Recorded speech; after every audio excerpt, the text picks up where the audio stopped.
I got invited there to tour and everything like that, and you know, connected, whatever, so on and so forth. But more importantly, I do the same thing that I always do. I'm observant, right? So I'm paying attention. I talk. The first thing that I did was after we got done touring the little vaults, you know, they want to show you the little, you know, the bells and whistles. This is where you record or whatever. I went to the sales floor, right? Because I wanted to talk to the salespeople. And so when I talk to the salespeople, I feel like I can sell anything, first of all. And so what that gave me is insight into how it is that they conduct business, how it is that they close certain deals, the relationships that they have, how they put on their conferences. And so I was able to learn all of that type of stuff, right? Even to the point to where I understood exactly how much he charged. I know how it is that they're doing their conferences, right? Who's there, why they do it, what, you know, once you get to a certain level, if you paying $15,000, you actually having dinner at his house, all of this other type of stuff, right? And so when I see that, and then I compare it to not necessarily what InvestPest put on, but the expectations from the people that's not even spending the type of money that they're spending, that they spending over there on Valuetainment, right? $300. Chill out. Yeah, but listen, I was willing to spend 15 grand. Yeah. I'll spend $40,000 just to be able to sit with somebody for an hour or two, depending on what level they at, because I'll spend the money, right? Because I don't mind investing in myself, and I know that I'm gonna get $1 million worth of game out of that type of thing, right? In real life. At certain levels, it's the room. It is, and you connecting with certain people, which allows for you to also be able to be in certain circles that you wouldn't otherwise had access to, right?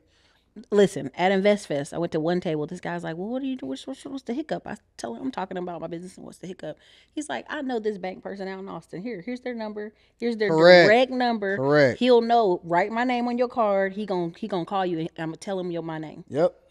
And so when people's like, oh, InvestFest was terrible, I'm like, I didn't even really go listen to the speakers. I was in the vendor marketplace for 3 hours. Well, that's because you understand how to leverage the opportunity to actually get the most out of it. That's the point of being there. But most people that are, and that's the gap, right? I think that's why I think that I was hearing people, not even hearing people. I might have heard like one or two people total. One person I didn't even listen to because I realized that it was an agenda, you know, to be pushed there. Complain about the money thrown in the air. And that's Smitty the GOAT, who's from Chicago. And it had the QR code on the money. Oh. Everybody ignored that part. Yeah. That their QR code and their information was on the money. You picked the money up and it was a QR code. Yeah. And so the rest of the crazy part is on the left-hand side of that, from where that was happening, they had a vendor that was talking about life insurance. Okay. They had a vendor doing a family conference where they're dressing up like Bridgerton.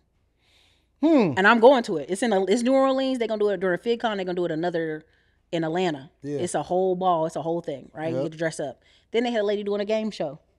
Then AT&T is over there with a van letting you charge your phone. Talk about AT&T service. So like you have people talking about an event they didn't even go to. How are you reviewing? Like that's the worst food critic. Someone ain't even ate the food reviewing it. Yeah. You can't do that. Yep. That doesn't make any sense. And the problem in our community is we have, and we have to stop it. We have always celebrated the roasting culture. Yeah, that's true. And as a kid who was picked on, it's like, oh, you just need tougher skin and get to roasting. No, we've always celebrated this silly, ridiculous roasting culture, and who can roast the best, who can talk the most crap, and so now it's translated to the internet. It is, and it's and we got to stop celebrating those people. It is absolutely. We out of middle school. I'm even to a point to where I'm starting to distance myself, because like I was even paying attention to certain deals that's being done with even Cameron and Mace, right? When I see what happened over there, I was like, wait a minute, if they getting that type of money and they just showed up on the internet. Listen, Joe Budda, who for 3 years was #1 show. And they did him dirty, but I mean, that's not even the point. Like I'm in Austin where Joe Rogan and all these people are doing what they do, but I'm telling y'all, like right now, I'm getting ready to do this fall. I'm almost for free teaching affiliate marketing. Yep. Because I said, you guys, I'm going to show y'all how I'm going to get 1.5 million in the next 4 months. Oh, you full of crap. You making up. I said, no, it's so basic right now. Like, it's just the extra 2-3 steps. Yep. It's so basic. So many companies, because of the pandemic, they went to like, hey, we're affiliates. 86% of brands do affiliate marketing. And they make 40% of their money off affiliate marketing. You running around out here at these events, showing your watches, showing your shoes, showing your shirts. And ain't getting you nothing are from the it. affiliate marketer. Ain't getting nothing from it. Don't even understand how money works. Don't even understand how to leverage what it is that you already doing to then be able to. They don't get it. They on YouTube doing roast hater sessions, and I'm like, you do realize there are mommy blogs on YouTube that got demonetized over 5 years ago, pulling in $100,000 a month off Pampers, off Target. Target and Walmart for a long time was paying people $50,000 a month to do a series of commercials. You used to meet Kev on stage. Yeah, I seen him. You been to Grant Cardone Studios? No, I haven't been to Grant Cardone Studios yet. You got to go to Grant Cardone's office. Do a headquarters day. So Grant, when we were talking about spending money in your room, he used to have this thing. He don't have it no more because you ain't gonna be able to find it unless you digging deep. It was called 50 for 50. Okay.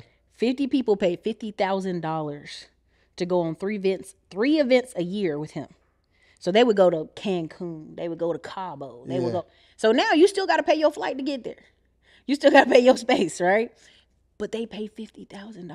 Mm-hmm. Think about that. Yep. And people out here complaining like, "Oh, $300. That's ridiculous." Listen, I see people paying that type of money in those spaces, and it opens up a world of opportunity. I seen what's his name, Alex Hermonzi. He said he paid $40,000 for a session with Grant. I'm gonna tell you like this: you ain't even gotta pay 40. You could pay. Ericka Williams said it. If they get mad at me, they can do it.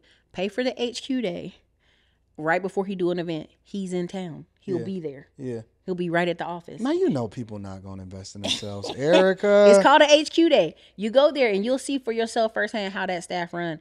You know, people used to make fun. Oh, who doing all these offices? The average American business has a staff of 10 to 20 people. Mm-hmm. Right? So we see all these stats like 86% of business makers only have one employee and all this stuff. But the rest of that 24 million usually have a staff on average of 10 to 20 people. Yeah. So imagine you got 20 people making phone calls all day long. All day long, yeah. Emailing people all day long. You got people doing this all day long. That's what I observed with Patrick Davis' office. It's nonstop. And he just he's a minor owner in the Brooklyn Nets now. Who, Patrick Davis? Yeah, I think he did. It's Brooklyn Nets. He bought a percentage in that. I think it's Brooklyn Nets. Y'all can correct me. I know they're going to roast me later. It's okay. Oh, but it doesn't matter. The point is, though, regardless of whether they roasting or not, they need to be sourcing information, because what I observed in that office is completely different than what people are observing or are they trying to source on, for free. Right. And so I'm listening, and I actually talked to the top sales guy. I'm getting the difference between his mentality, the relationships that he's built, how it is that they're able to sell these conferences, what levels in which they're, how are they recruiting these people, when they make these phone calls, how many calls does it take for them to actually be able to close a deal? How long do they spend on one particular client as far as new? What is the, what is it called?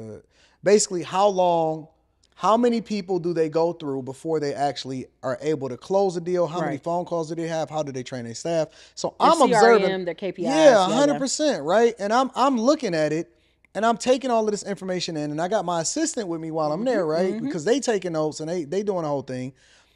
And I'm just looking, and now when I source that information, I'm looking at the gaps, right? Right. Because the gap for InvestFest, for example, is nothing that they're doing on their end, right? Right. Not what Earn Your Leisure is doing. It's the gap between the audience that they're trying to convince to then do the thing that's in their own best interest as far as coming up there. It seems like the people over at, when they send them these conferences over at Patrick Bet-David, it's like they're already at a level to where they understand the value that they're going to get, and so they're enthused about it. Right. They come in there to learn. They got the right mentality. It's just a different perspective of the audience that they're recruiting or that they're observing that then shows up to these master classes or over to these events, versus over at InvestFest. It's like they doing it because they feel like they're doing it for the culture. Fear of missing out.